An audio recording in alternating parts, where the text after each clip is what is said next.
Hey, Star Wars fans, welcome to Star Wars Doctrine.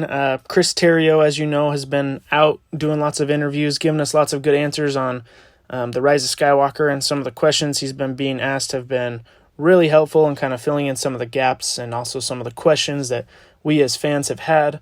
So I just kind of wanted to make this quick video here and kind of fill you guys in on something that I found really interesting.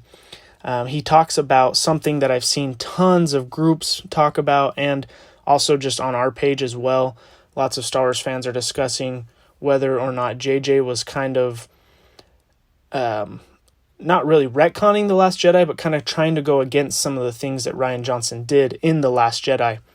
And personally, from my standpoint, when I first watched the film, I did feel like, there was a couple of scenes where it felt like JJ kind of was going against some of the things that maybe either The Last Jedi established or things that happened in The Last Jedi.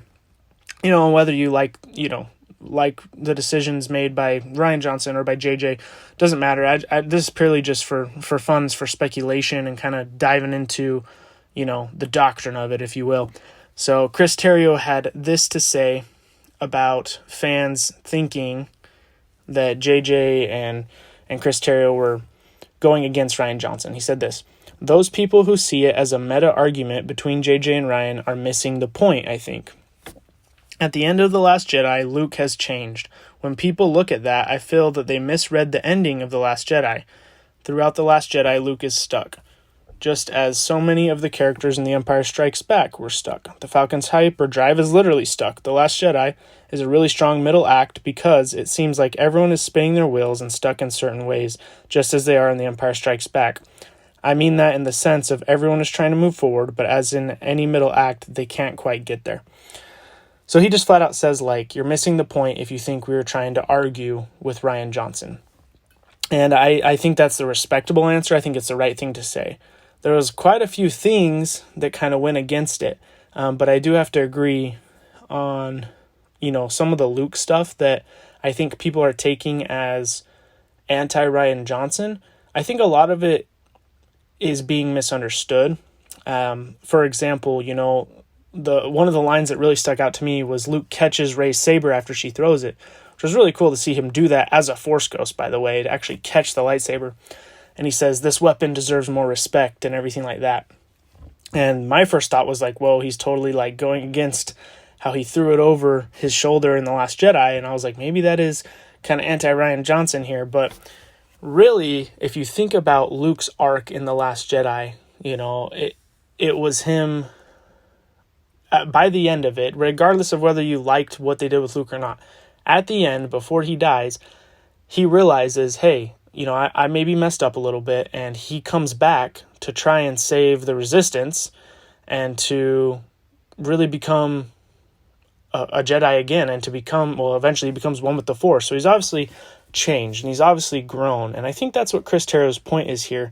He's saying, that wasn't a meta argument against Rian Johnson. It was actually going with the arc. It was saying that, hey, Luke's grown now, and he has moved on to become better than he was, and now he doesn't want to let Rey make kind of the mistakes that he made, and he realizes now that the weapon of the Jedi deserves more respect. And it's not an argument against how Rian did The Last Jedi. It actually goes really smoothly with the arc.